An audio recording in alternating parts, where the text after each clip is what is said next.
gudoomiyaha golaha wakiilada Soomaaliland Cabdiraxmaan Maxamed Cabdilaahi Cirro ayaa maanta ka hadlay xildhibaan ka tirsan golaha deegaanka Boorame oo xukuumaddu xabsiga u taxaabtay waxa uu sheegay in xildhibaanadu xasaanad leeyihiin xuriyadoodana loo soo celiyo waxa uu ka hadlay Suudaanka ka soo jeeda gobolka Awdal ee ciidanka urursaday galayna duurka xukuumaddana waxa uu faray inay wada hadal ku dhamayso tabashada Suudaanka ugu horeyn isagoo baaq nabadeed u diraya bulshada ku nool gobolka Awdal ayaa waxa uu yiri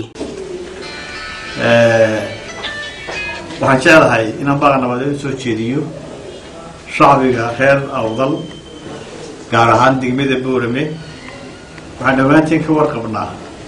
in shacbiga reer Awdal gaar ahaan magaalada Boorame ahayd laf dhabarta tiirka nabadeynta iyo dhismaha dawladnimada cusub ee Soomaaliland waxaa shacbiga ugaasiyada salaadiinta culimada iyo dhalinyarada iyo haweenka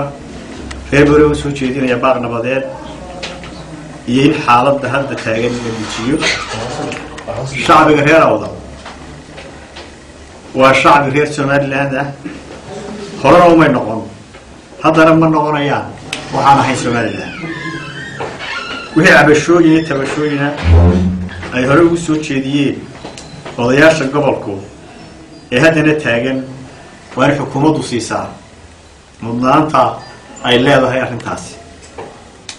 waxaa xukuumadda Soomaaliland soo jeedinaya in xiisadda ka taagan hadda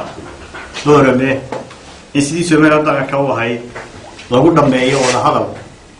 wada hadal kale la siiyo fursad iyo waqti waxaa xukuumadda kale soo jeedinaya in la sii daayo xorriyadooda loo soo celiyo labadii xildhibaan ee ka tirsanaa golaha deegaanka ee degmada Boorame oo sharcigu siiyay xasaanad waxaa kale soo jeedinaya Suldaan Abubakar Cilmi Wabar in dalkiisa iyo dadkiisa u soo noqdo lana tala noqdo waxaa kaloo sidoo kale baaq nabadeed soo jeedinaya shacbiga wadadega gobolka Sanaag ee reer Soomaaliland beelaha walaalaha ah ee wadadega gobolka Sanaag gaar ahaan degmada Ceerigaabo waxaan soo jeedinayaa baaq nabadeed